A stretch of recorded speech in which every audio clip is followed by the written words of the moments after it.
Welcome everyone to our second panel discussion on culture in Sierra Leone. Our moderator today is Lansana Kamara, and Lansana is the Senior Assurance Manager for PwC Canada. He is a community leader and is involved in numerous Sierra Leonean community building projects across Canada. He is the former Vice President for the Sierra Leonean community in BC, a current member of the advisory board for the Sierra Leonean community in Montreal. He is the founding member of the Federation of Sierra Leonean Communities in Canada, and he lives in the multicultural city of Montreal. Now, one thing you should know about Lansana is he continues to be a strong, mighty Blackpool supporter. Over to you, Mr. Lansana Kamara. Thank you very much, Albert, for the introduction. I appreciate it. I hope we don't have any Lion supporter on the panel, to just avoid any confusion. So yeah, I'm excited to moderate this interesting discussion. We have an experienced panel, and I believe just like we're going to get a lot from the discussion today. Our last discussion was around culture of Sierra Leone, and today we're going to take a step further to make the link between our culture and economic development. I will then start off by asking the panel to make a brief introduction to of themselves before we go into the topic of the day. I will do it alphabetically, so I will start off with panel Abdullah. Thank you very much, Lansana Kamara. My Abdullah is Kagbo, born in Freetown, Sierra Leone, holds a master's degree in international relations and conflict resolution, a BA in political science major and communication minor, and also a diploma in international relations. Thank you.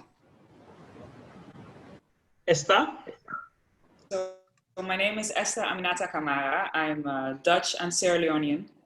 I hold a MA in Media Studies, and I used to organize the Freetown Music Festival, and I've worked as a creative writer in Sierra Leone for many years. Currently based in Amsterdam to further my studies, PhD in data ethics. I would have been surprised not to have another Kamara on the panel, so represent. Good. Yes. Then over to you, Fode. I am Fode Jallo, usually Director of Cultural Affairs. I hold the master's degree in sociology, a bachelor's degree with honors in political science, a certificate and a diploma in cultural studies. And I'm the Director of Cultural Affairs for professional head and the Chief Advisor to the government of my Okay, good. Thank you very much. Dr. Sise, Mohamed Sise. Yes, thank you, Lansana. I'm very pleased to join this panel. And thanks to Albert and you, Lansana. I am very much looking forward to you moderating this discussion. So my name is Dr. Mohamed Sise. I am an assistant professor at York University in Toronto in Canada. My academic background is in international relations and comparative politics. I did my PhD at McGill University in Montreal. That's where my connection with Lansana is. But I left Montreal and I'm now in Toronto where I teach. I teach in African studies, criminology and international development studies, and in the Department of Social Science. In terms of my research, I do a lot of work on what we call post-conflict peace building and reconstruction. So I look at how societies like Sierra Leone try to come back together and to rebuild after armed conflict and those kinds of political violence that we see in many places in Africa. That's me. I'm originally from Sierra Leone, I should also say that. and I support Blackpool, so there is no conflict answer that. Okay, good. Thank you very much. So we're going to straight to the topic of the day. So the topic of the day today is culture as an economic engine. In his report article, Augusto Lopez Carlos, in December 2014, he was a director of global indicator and analysis at the World Bank. And this is, I quote him in one of his articles in the World Economic Forum. He said that in the 1960s, Ghana and Korea, South Korea, I think here, we are broadly comparable in terms of per capita income, structure of production, and foreign aid. 30 years later, the contrast could not be more pronounced, end of quote. So that will be the theme of our day today. And then he went on to say that he believes that culture is one of the reasons why, it's not the only reason, but one of the reasons why we have this economic diverse economies in the world. Because if we also take Indonesia, Malaysia, I believe back just before independence and few years after independence, we are more or less at the same level with these countries. But today, it's still, as he said, the contrast cannot be more pronounced. What I struggle, and I believe most people struggle to do, and that's where we're going to kickstart this discussion, is the link between culture and economic development. So I'm going to throw this on the floor to each of you, the panel, to start off, just say what you think is the definition of culture and how it is linked to economic development.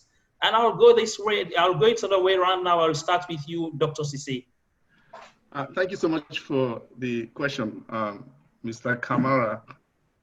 And I'm really happy you started off by setting a scenario for us so that we can try to respond to the question by looking at the contrast that you've mentioned.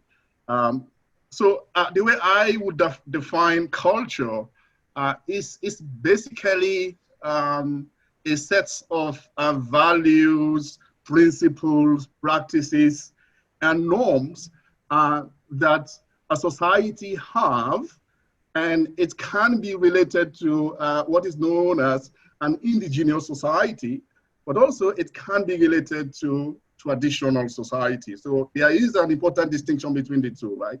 So when you talk about an indigenous society, you're talking about those society that are the original inhabitants of a community. So if you're talking about, for instance, the indigenous society in Sierra Leone, you're talking about the society pre-colonial Sierra Leone.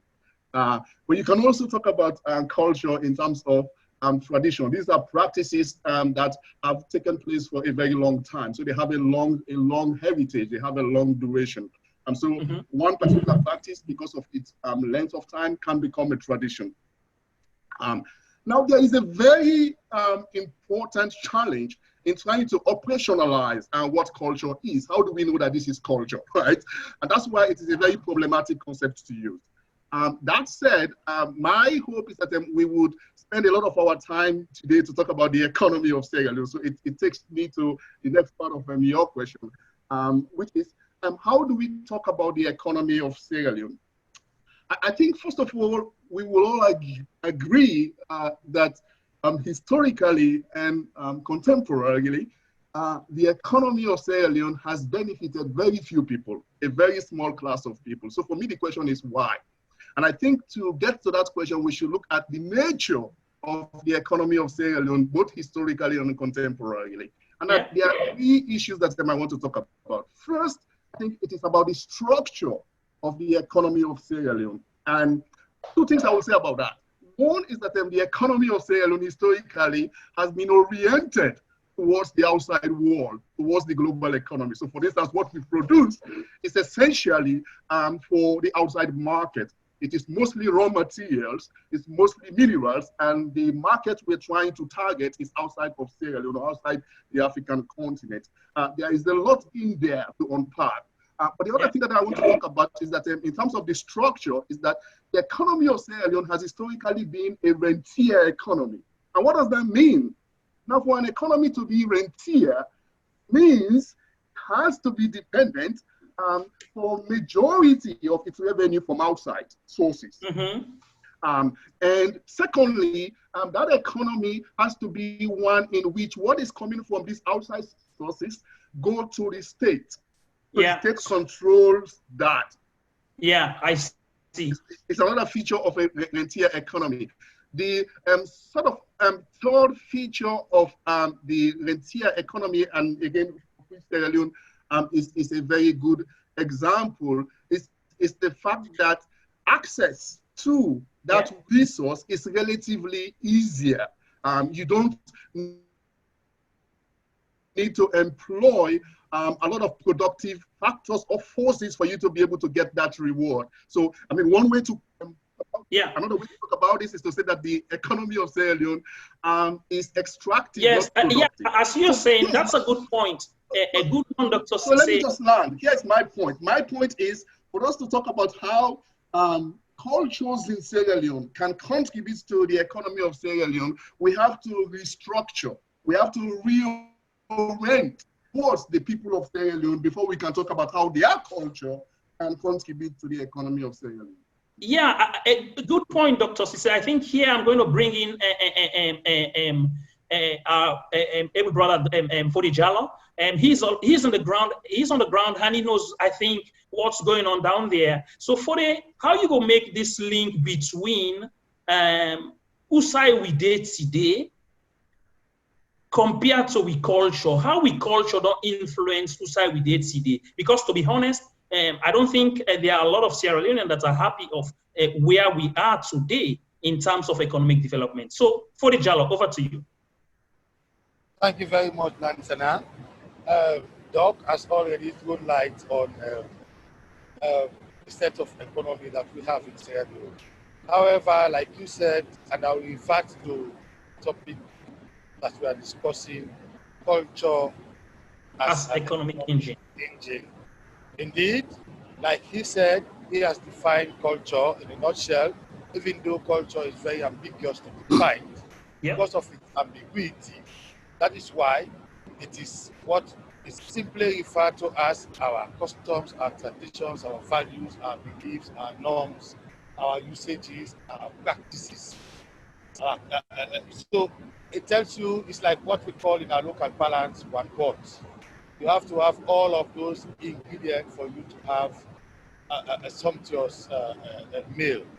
That notwithstanding, the creative and cultural industries that we are talking about here, there are about over 10 to 15 different facets of cultural industries in Sierra Leone.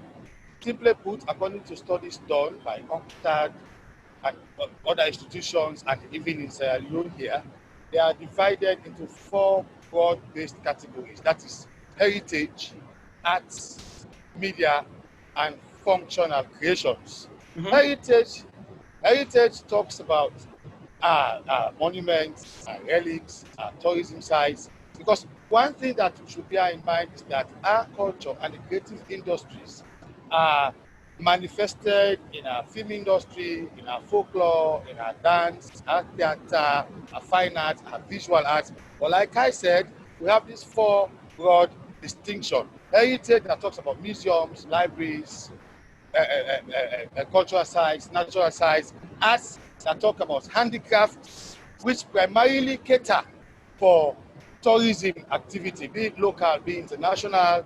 Talk about media arts that talks about audiovisual, film, television, radio production, press, and then the functional creation. Functional creation talks about design, fashion, pageantry, architectural development, all of those things.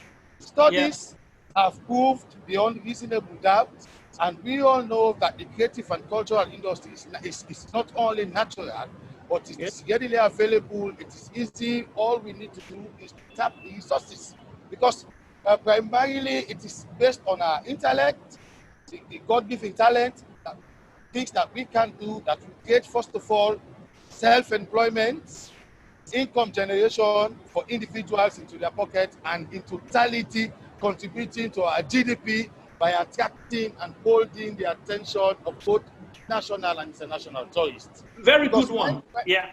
when I think that's a good one, Fode. I think from there, I go take them from you, Saigoso. I joined Esther. Why are they join Esther? I think it's a very good transition, this using Esther, because she's been in Holland. I know how the Dutch are very, very people that are very culturally oriented. Correct me if I'm wrong, Esther. And I think their country is below sea level, and they've been able to develop their country in a way where nobody not able to imagine. So Esther, maybe jump in here for tell we how you see culture and economic development already from your experience with Holland, and how we go influence, how we can translate them to Sierra Leone. So I think that very important to know is that it's a two-way street. In the Netherlands, culture is an engine for economic development, but economic development is an engine for arts and culture to develop. Okay. Meaning that you can really look at culture as something very commercial. If culture is good, you can attract customers, if we really see it as good. But I think for culture to get to such a level that it's commercially viable, you need investments. And I think that in the Dutch system, these investments come from the government. There's a lot of seed funding. There's a lot of cultural institutions, schools, art academies, music academies, design academies that basically pave the road for becoming a professional within the cultural and creative industries. Then, once you're developed, you can start attracting by becoming an entrepreneur. You can start attracting revenue, whether it's domestic or international. So it's this two-way street. And you can even say that there's artists who are completely only commercial, and you have artists who are really just doing culture and art for the sake of preserving the culture and the arts that we have. And I think that when I compare that to Sierra Leone, I really see that the focus on culture needing to be an economic engine, that the focus is there, while the investment that's needed in order to get it to that level is sometimes lacking. So this is something that I've really noticed working in the creative industry and the cultural industry in both countries.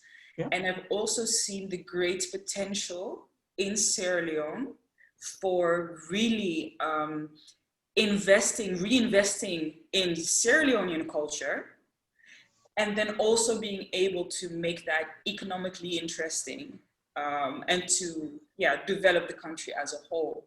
So that's my take on it.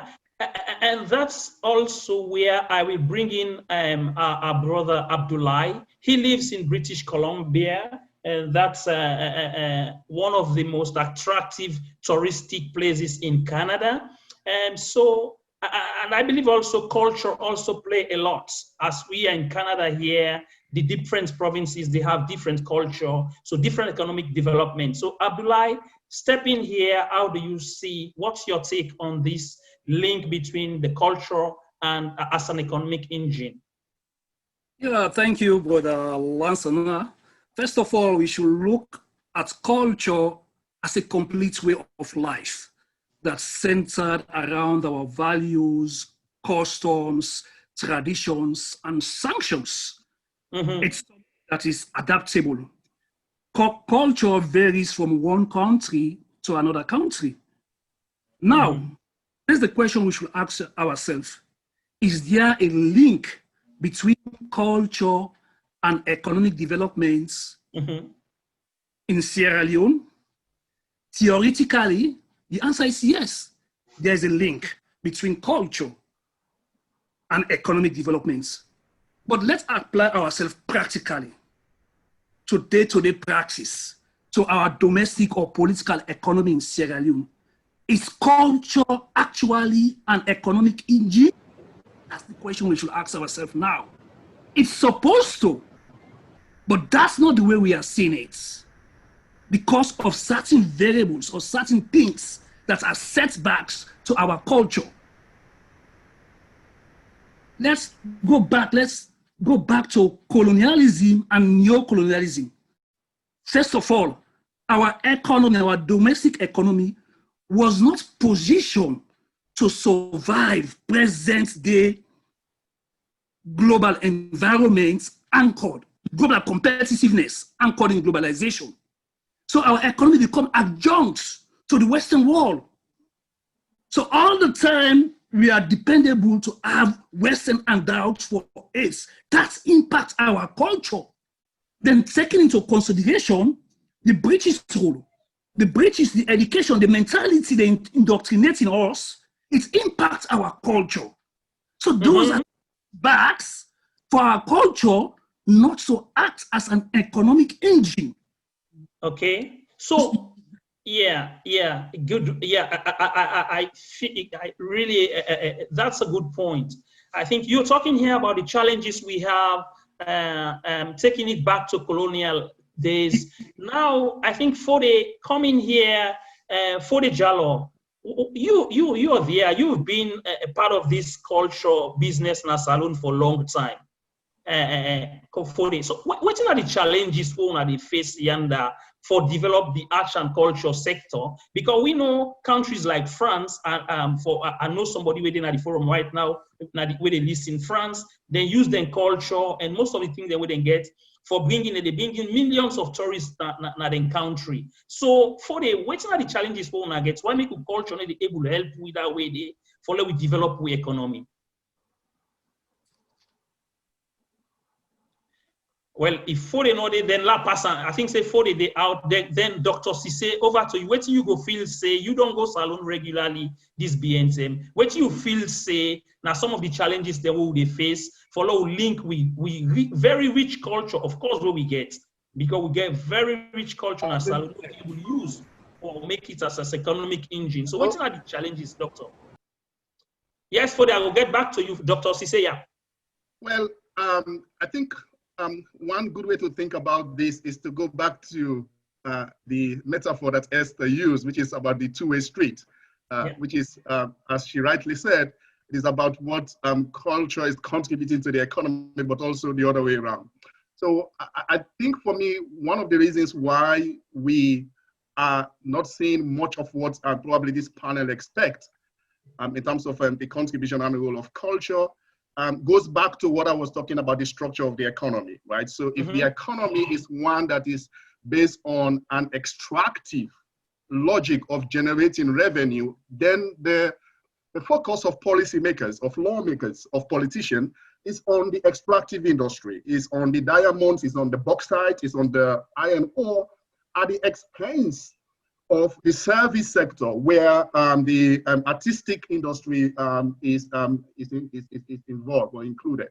And I'm talking about the Dutch people.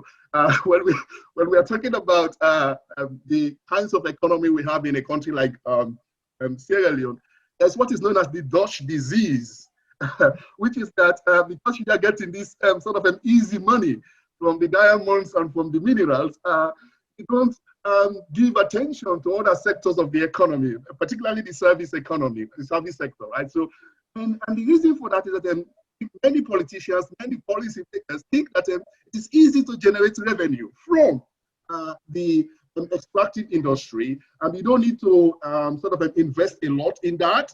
You can easily get your diamonds and get your other minerals. Whilst for the artistic sector, it requires some massive investment now before you can see the returns down the road, right? So many politicians, I believe, policymakers, they have very short-term calculations. They want to fund their policies, election is coming, so they don't pay a lot of attention to the artistic sector because they are wondering what kind of immediate benefit they're going to get from that. But I firmly believe that looking long term, I don't think we can just, my take is, can we just limit it to the artistic side of it?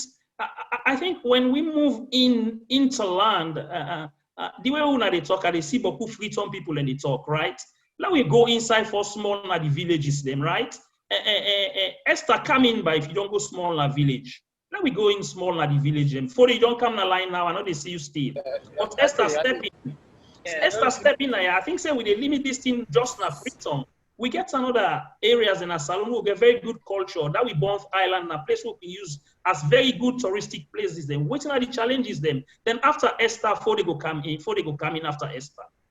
So I don't know, I did a lot of, if you know, I did a lot of travel writing for Visit Sierra Leone. So I've been to Bonf Island. I've been to many places in Sierra Leone. My father is from Tonkolimba.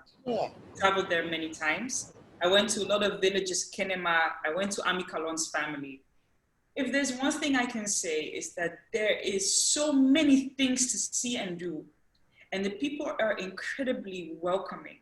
Yet, when I speak to people, even Sierra Leoneans, they're always surprised by, wow, you don't go foul. Then the thing is that there's this barrier between this big wealth of culture that's in the provinces as well, and then people actually going there, paying money to go and experience this. And I think there's many reasons for this. One is it's not really being known, or it's not being valued. People don't want to actually pay money for it. The infrastructure to get there, I mean, you know, it's becoming easier to travel into the provinces, but a couple of years back, some roads, well, they're still a bit problematic. And I think that even all the handicrafts, the traditional weaving, are incredibly interesting and they're incredibly valuable. Then the question is not just how do we get customers, and I'm just saying customers as being domestic and international, but how do we look beyond the customer that's coming tomorrow or next year? Because cultural practices are not something you can always capitalize on, because it might take another 100 years before it may become economically viable. And if there's no protection, lost. Wow. So for the how they do, I'm waiting on our challenges, and how are you guys protecting, in addition to the challenges that you guys are facing? So how do you protect our culture? Thank you very much. First of all, Doc and Esther threw light on two significant issues. Esther spoke about culture being a two-way street. That is, the talent is already there, available. However, we need investment.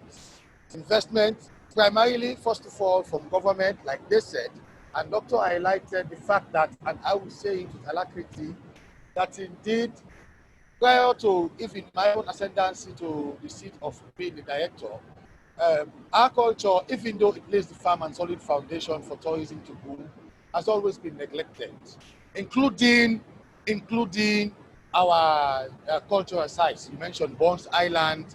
There are a host of them. We have, prior to this year, we had 21 declared national sites. As I speak, we have about 24 declared national sites.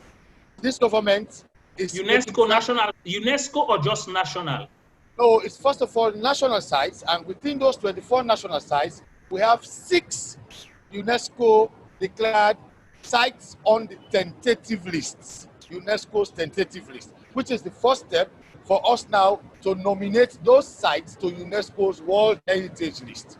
We are going to do a cluster nomination, what we call a serial nomination. That is, we cluster like Tiwai Island and Gola Forest. They are natural sites. They have similar characteristics. We want to cluster them, and then we cluster all the other sites that we have in Freetown. That is Bonf Island. So how do you control people don't abuse of those sites? How do you do that? How do you control that in Sierra Leone? As I was saying, now under this dispensation, this political dispensation, government is about to release funds, and had already released some funds last year, first of all, to construct a jetty at Bonf Island, which was the hub of slavery in the whole of transatlantic Africa.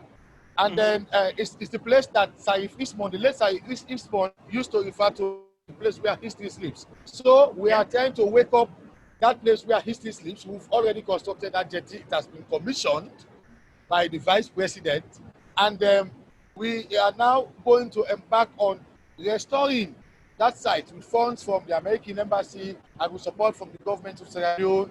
We want to do Baibuye's shrine We are doing Madame Yoko's shrines. We are doing a host of other. So, all of those. You're saying here you're getting some investments to do that, right? Some From government the funds. Sierra Leone, and when once we do that, we know we'll have added value for money. When once we've done that, now we'll now ask people to pay money, be it local, be it international. The fees will not be the same, whatever little, so that we'll make sure that they purchase tickets to go there, they make contributions, and all of what will gather from those funds will go to the consolidated revenue fund. However, like let me come again, let me hammer this point home. Like Esther said, we have to have, and like Doc said, we have to have people to plow with. You know, culture and tourism is like a farm that you have. A farm, when you want to farm, you have to first of all look for a fertile land. You look for fertile seeds, you grow them, you use fertilizers and other ingredients that you use for them to grow. You weed, and then you watch out for pests, so that at the end of the day, we'll be able to have a bounty harvest. And for us to do that, you have to plow in first of all before you can plow out. So government has to come in handy, but at the same time, the private sector also has to come in, so that we make sure that, like she said, that it's a two-way street. We complement each other. That's a very good transition point for the. Yes. That's a very good transition point. You guys are saying. We need finance. Yes, in Nigeria, when Nollywood started, the Nigerian government poured in $10 million as seed money. And out of that $10 million, as I speak to you, they are making hundreds of millions of dollars nationally, while people are also putting money into their pocket. Let me be straight here. We all, Mina Salomon, and I'm going to be very, very honest with you. I don't think the government have the money to invest in this culture or something. And we're going to try to get international. I'm coming. I'm going to give you another avenue, and that will be the next. I will ask Abdullah to step in, because I'm telling another area. We know that our government, that money they will prefer, it's political decision. Should they invest it in culture? Should they invest it in education? Or should they invest it in health? There are a lot of things, infrastructure. So here, something I think most of us in Sierra Leone are kind of ignoring. I myself is one of them, because where I go salon, I know one day come off Friton. Now Friton no man know. In Canada, in France, in the countries that I've been to, Morocco, these countries, you have local people trying to know their culture. So here in US, some man in the US, they're not one day come on America, but every year they go vacation. Why can't we inside Salon start for develop we own culture within instead of going out? So Abdullah, that's then they do in Canada. Come in Nayaso and talk how we do in Canada and how we can able to tell and go to Salon. Like me no want to come off Friton, so I don't spend all my life in Friton before I left Salon. How will they do in Canada, Abdullah? Well, brother Lansana, that's a good question. You see, because you look at the culture in Canada, it is well advanced, driven by technology. In order for the Sierra Leone economy to move, or in order for culture to act as an economic engine in Sierra Leone, it's most driven by technology. Technology is the vehicle for social change and economic development. Without technology in this era of globalization, I'm telling you, my brother, we are at a standstill. You see? Then, secondly, in terms of applying it to Sierra Leone, we should first of all make our culture very attractive. In other words, if we make it very attractive, that will influence foreigners, tourists to go to Sierra Leone. But our culture is not attractive. Because but we need to make it. How we for yes, we need to. Because why? If you go to African societies now, we don't behave as Africans. We behave as if we're in the West.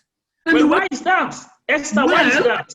Because of globalization. It's creating an impact that is impacting African cultures. So our culture starts eroding.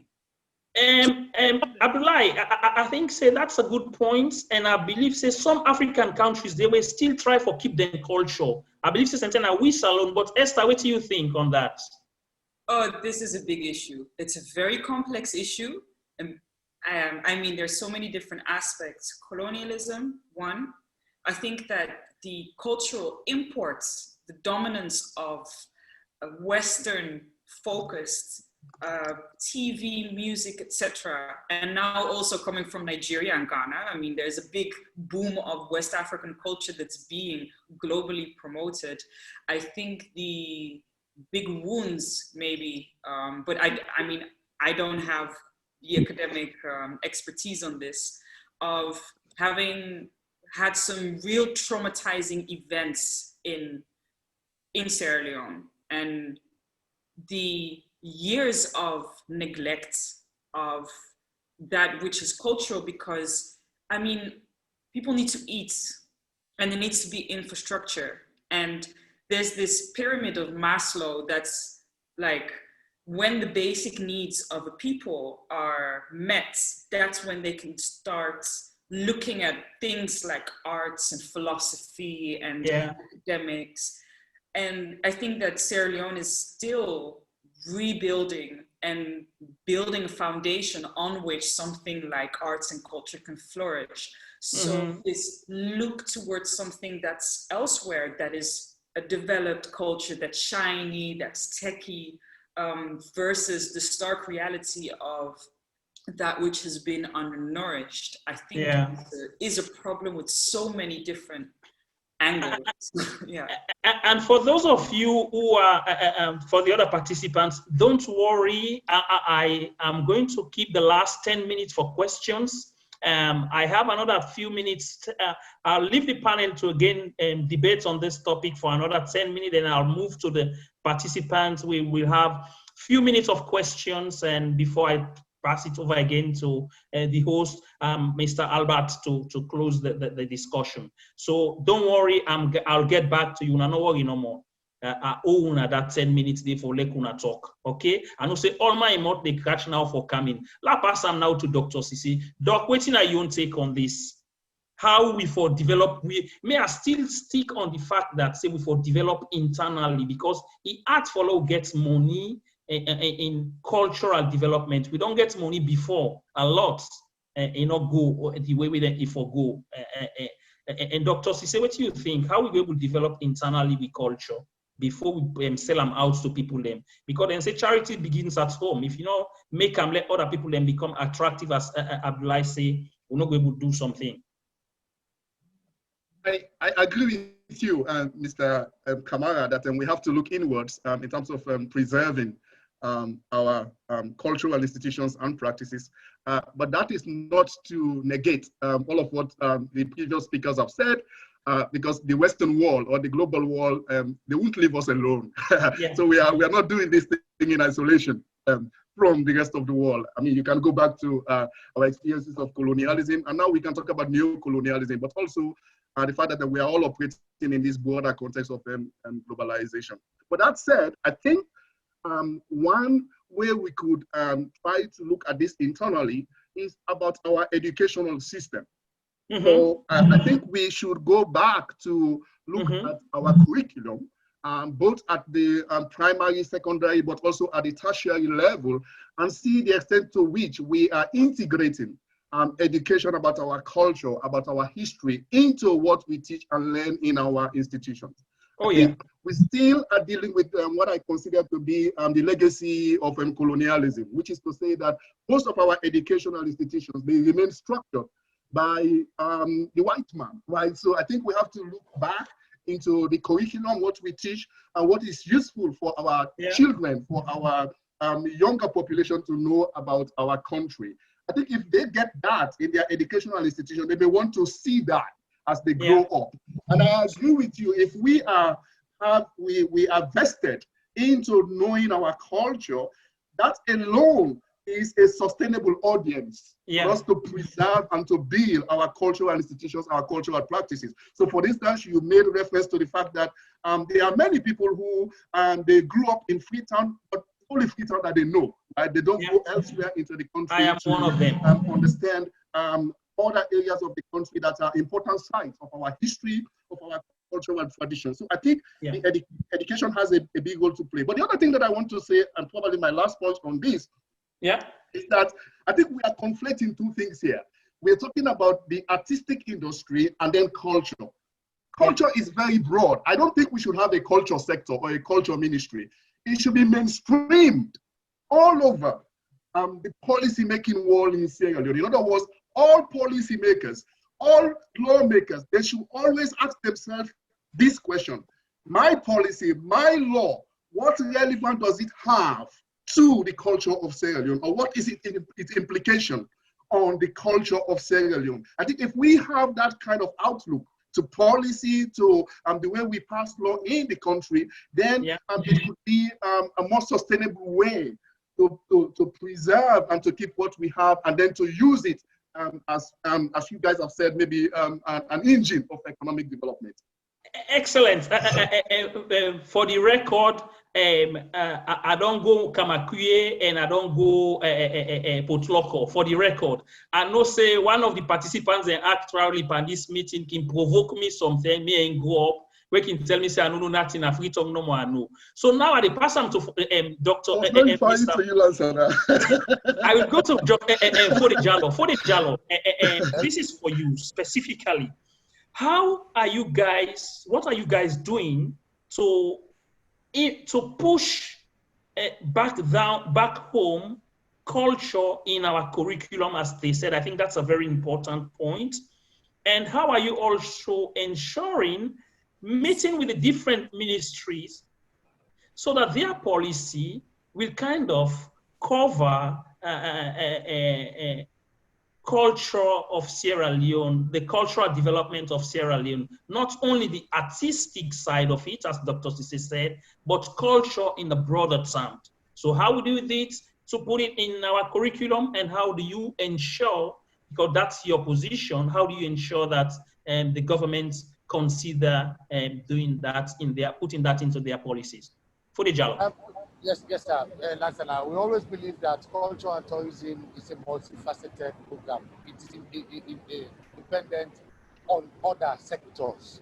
Every sector, energy, works, education. Since we came into office some 12 years ago, we fought tooth and nail to ensure that, like he said, that was why we developed a policy that we call Catch Them Young. We always believe that until and unless we have culture, not creative, they have what they call performing arts in schools. Performing arts is just a figment of the entire thing. We want culture to be introduced. Few of us are only fortunate to study culture at university. Like I said, I have a diploma and certificate in cultural studies. It doesn't go beyond that level. And only few people are lucky to go through that discipline. Until and unless we have culture in our school curriculum, starting from basic school, primary school, basic school, senior secondary school, and tertiary institutions, including teacher training colleges. Until and unless what are you doing? What are they now in place? What have you put in place? We have written, even when Madam Memuna Tukuat came into office, we did a whole concept that we sent to the University of Sierra Leone for us to have a department of tourism and cultural studies, because we believe that there are two sides of the same coin. They are hand in gloves. So if we can have a department like that, then we'll be able to teach, because for tourism to boom, people will have to know about our heritage. We have to know about our customs. We have to know about Kamakuya you spoke about. I should tell you the significance of the cotton tree. When I first came into office, the first time we went with the tour guide, people came from Canada and other places. All the tour guide would say, this is the cotton tree. It is the oldest tree in Sierra Leone. It is a lie, a blatant lie. The significance of the cotton tree is because the third set of settlers that came, when settlers were coming to Sierra Leone, they just stopped where you have government wharf. That was where they were building their settlements. Yeah, but what are you doing to push this into government policies? What are you doing to push it into government policies? We have written concepts. We have engaged the Ministry of Education during the last dispensation. During this dispensation, we have engaged the University of Sierra Leone. we are embarking on massive and aggressive awareness raising campaign on the radio and television. Okay. We've been doing that. We are organizing holiday schools for primary and secondary school kids. We have taken the museum to our people up country with artifacts and finds and to teach them about the significance of our customs, our traditions, our museums. We are telling government that it is but significant for us to have cultural studies in primary schools, in basic secondary schools, in senior secondary schools, and in our tertiary institutions. But until and unless the Ministry of Basic Education and the Ministry of Tertiary Education are ready to sit down, put together the team that will set a curriculum. We are here. So Esther, so let me take it to Esther. Esther, what do you think in terms of putting this into our curriculum? How are they doing it in Holland? And then after Esther, I will take it to Abdullah, and then we can close the discussion from there. And then I will open the floor to questions. I heard from popular request, it will also depend. I heard that people are very enjoying the discussion, so they want us to extend it for a few more minutes. But for now, we're still sticking on our 1 hour. Now, with my business, I still want to do so. Una no men me. So we go still see how we go put some that way there for the 1 hour. So Esther, come in and say your own points on this in terms of curriculum, and then Abdullah, and I go open the floor. Esther. I'll be brief. You know how sometimes you meet Westerners and they act as if they're the center of the world. That's because from a young age, our history books make it seem like we are in the center of the world. We go to ballet, we go to the Van Gogh Museum at the age of 8. There's subsidies and funds so that we don't just read about it. We go to the museums, we have to visit it. We do a lot of this from primary school to secondary school. At the age of 13 or 14, you can choose to focus more on culture and language within the curriculum. And even though, you know, the chance is very small that if you do a cultural education, you get very rich, it is a promising future that you can use the skills for other types of professions.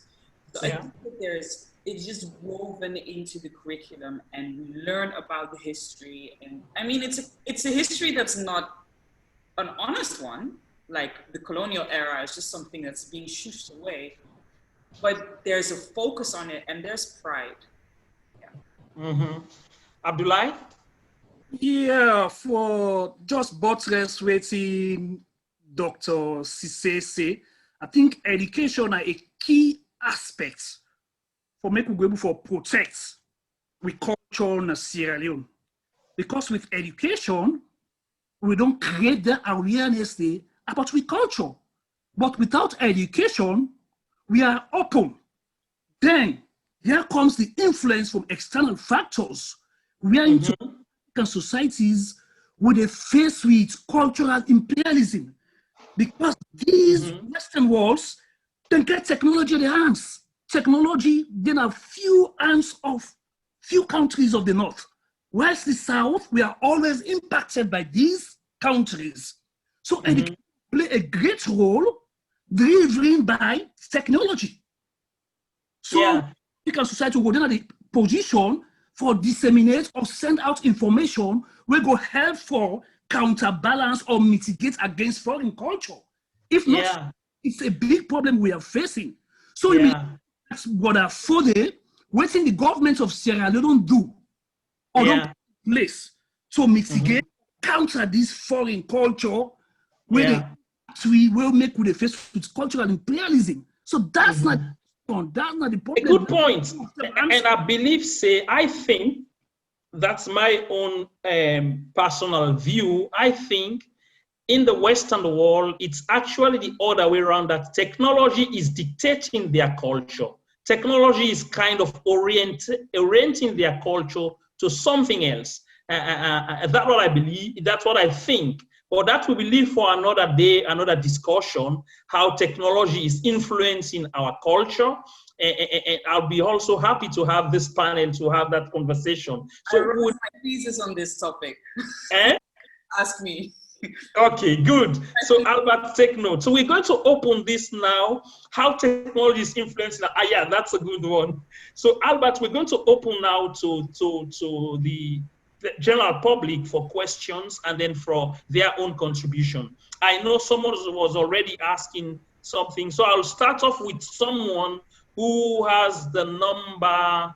I think his name is Mohammed. Una no worry, you know to say at the partial yasu. His name na Mohammed Kamara. He did na France. I know him. Not to say me na because me na Kamara make I want bring Kamara the kind side, but I bring Mohammed Kamara coming. Mohammed Kamara, over to you. Waiting are you take on this day? I know so we don't say a lot. Mohammed Kamara, I know him very well. Full disclosure. That's my brother. Anyway, good evening, brothers and sisters. Glad for being at this forum. Unfortunate, I get the information very late and not really prepared, but it's very interesting with this topic, culture and economic development. Because me, I'm so happy you are there when I talk. Me, my first degree in tourism, I guess, maybe. And my first dissertation was right in tourism in West Africa. So na topic we, as soon as they talk, it remind me a lot of information on beaucoup today. In the first place, I just want to correct or maybe give contribution to certain point then. Like somebody is for talk say we don't need a cultural ministry in a salon.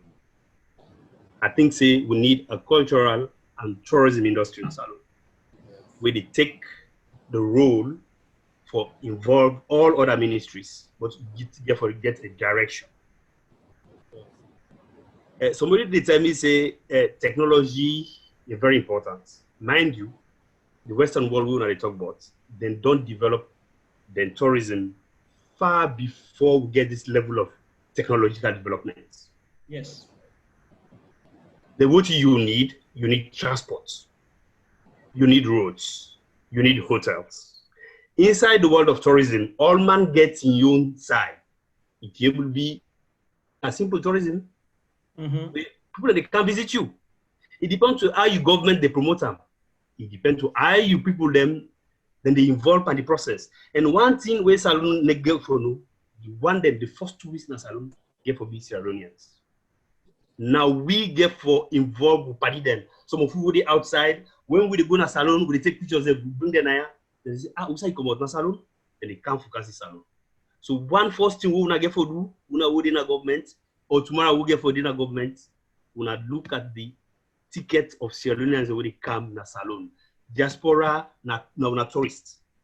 Now then get for bringing people them na salon. You now reduce the plane ticket. Yeah. When you want to go and to that's not fair points. You want to go to Benin, you want to go to Ivory Coast, practically not 3 times the price for go to Sierra Leone. It's very practical. You can talk. And I agree with you, Manold, and especially the fact that I know say you live in Morocco and you see how Morocco then they develop their tourism, not just Moroccans and when they abroad, then just happy for going to the country. Albert, you get anybody again we go and come in for say something for join and waiting Mohammed they say? Because I know say beaucoup country. I just want to say one word. Yeah. Tourism in France. France now they're the first country, the first visited country in the world. And when they say culture, now food. Okay. Now music. Yeah. Now museums. Now cinema. Yeah. A whole set of offer. Yeah. And inside salon, we enjoy that already. We like music. We like food. Okay. We like a whole sort of things that we already will get inside we. We just need a government where they put simple things there. It doesn't cost much. What they do, they return to the government more than what Sure. We've seen it in Morocco for sure. I agree with you, Mohammed, because hundreds of thousands of Moroccans and they go back home, and we get beaucoup Sierra Leonean then at the diaspora where we can able to go back home, but some of we when they agree go back home. Me self guilty of that. Albert, you get anybody who want to come in? Yeah. There is Richard Edmond from Richard Sierra Leone. I go let Richard for coming. Once he says something, then I go throw onto the panel.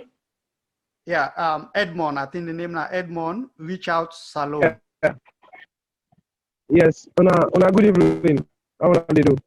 Will they do well, Edmond? How you serve the Good. I'm really happy for being on board this panel then, because when I see this the flyer on the LinkedIn, I look and say, wow, this I need for really get part up. I really need for the on this discussion. I think I really agree with what everybody they say, but one area where I agree with Mr. Lanson and that first of all, culture now the way of life, you understand? And for we in Sierra Leone, we would on day in Sierra Leone, we don't only life and only spend on Sierra Leone. And we don't see we don't this generation on the move from the trend of the culture of we forefathers and we parents them. Now we come into the Western world culture, which is wrong. And you know, like for me, I'm your organization, what we do, one for promote we local culture, we want to bring awareness na the school, na the education sector, because like what you say, Mr. Kamara, when you talk about the internal, like we responsibility for make sure say we bring awareness to the community, the information to the community about the importance of the culture.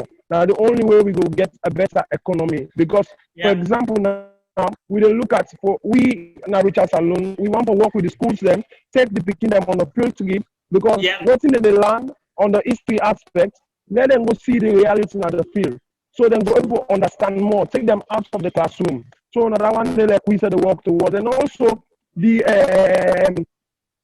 aspect of tourism. We want to make sure that we promote local tourism within Sierra Leone. We don't want, yes, we don't say oversee that as far as they come with people, but we first as alone, therefore make sure that we appreciate what we get. We know about the tweet affected areas and within Sierra Leone. And also because when it comes to the entertainment sector, salon music, you go to a club, you know there is salon music. You know, so government needs to emphasize on that one day. You know they're on YouTube. You know they're on YouTube. Yeah. You see, government And the needs thing to is, emphasize. I hear you. I hear you, Edmond. So at the count one now to the panel, we almost don't spend the 1 hour we've been foresee for Spain.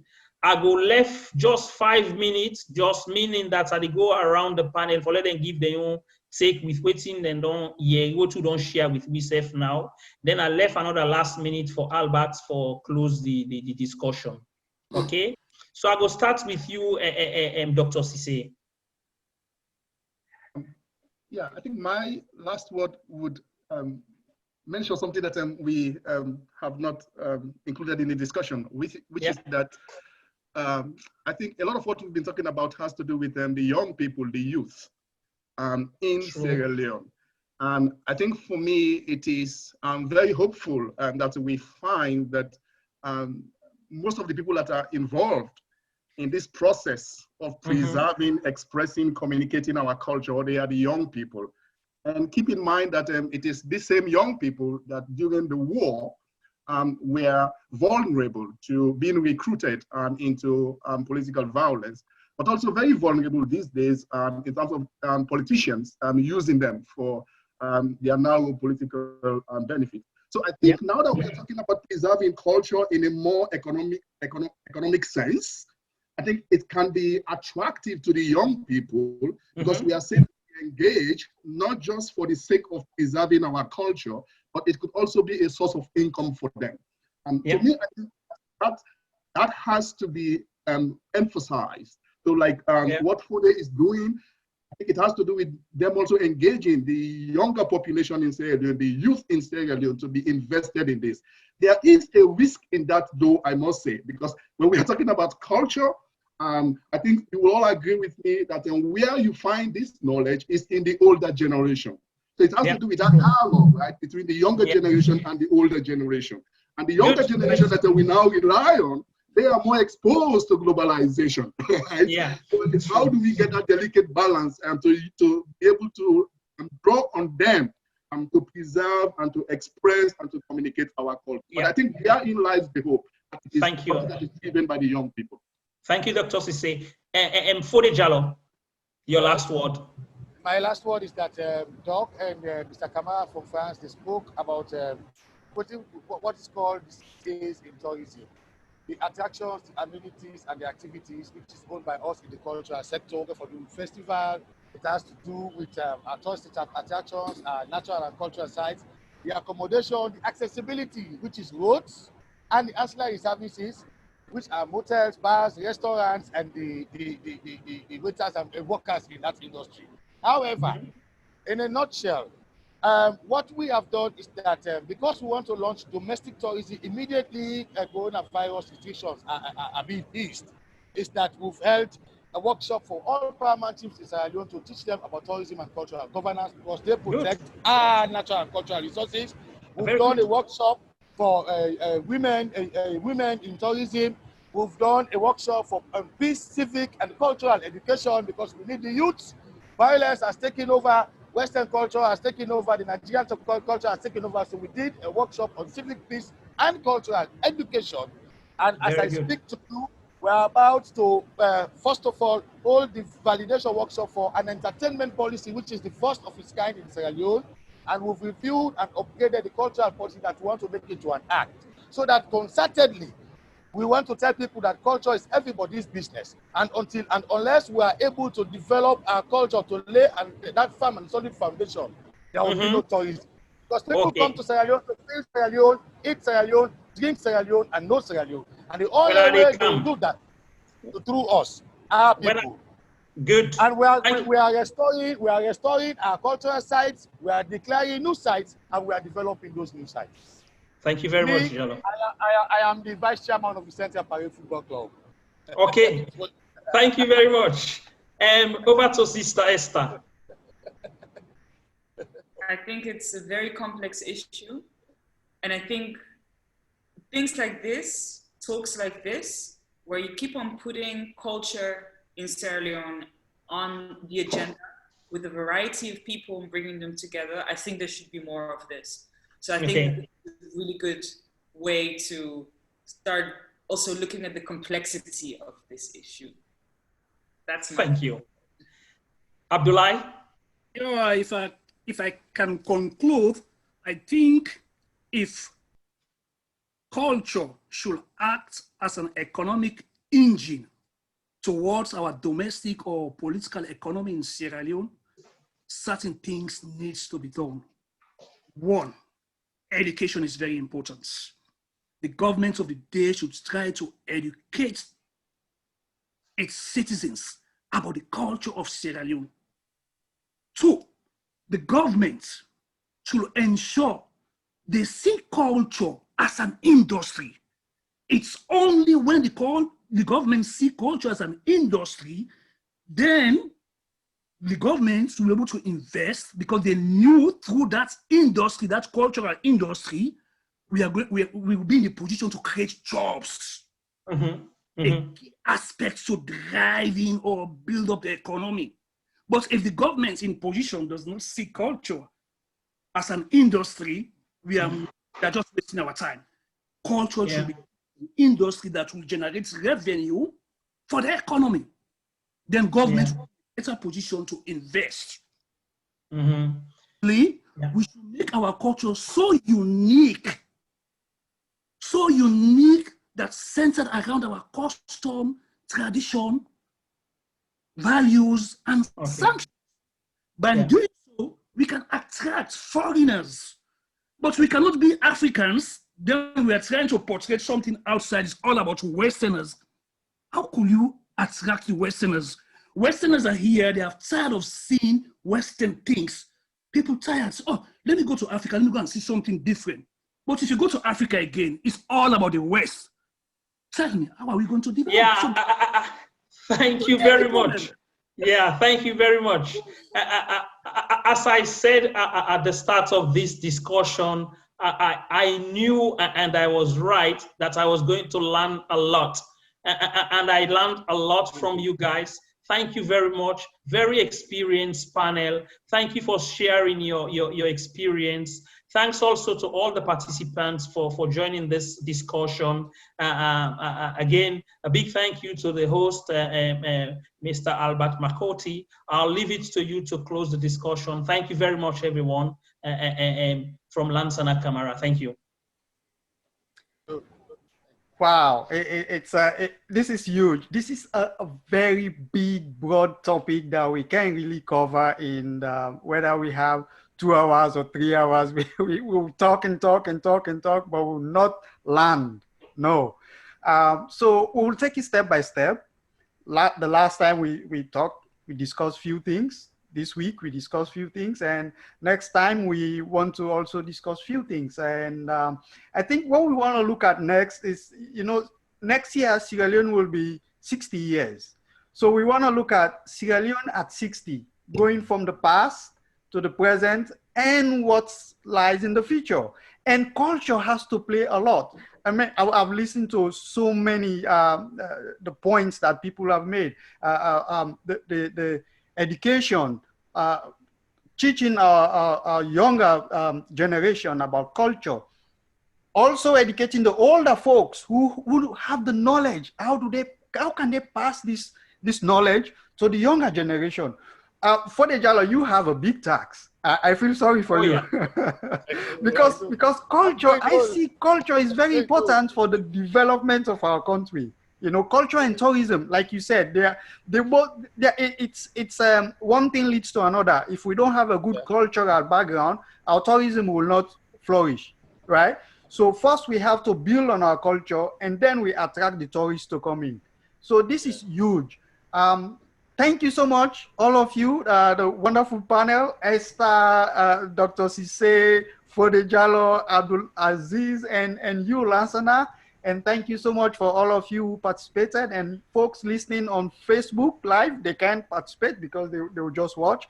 But thank you everybody for this wonderful time, and we'll be back here. This program, we developed this program so that people can come and bring in topics they want to discuss. So you can be a moderator if you want. You just email me or text me or send me any message on Facebook or WhatsApp, Twitter. Just say, hey, I want to moderate a topic. Then I'll get you on board. Or if you want to be on the panel, let me know and we can make this work. So next time we'll look at Sierra Leone at 60. We'll start to look at the history, the present, and the future. What is the hope for Sierra Leone? Thank you so much, ladies and gentlemen. Thank you, everybody, for participating. Thank you. Thank you very much. Yeah, thank you. Thank you. Bye. Thank you. Bye.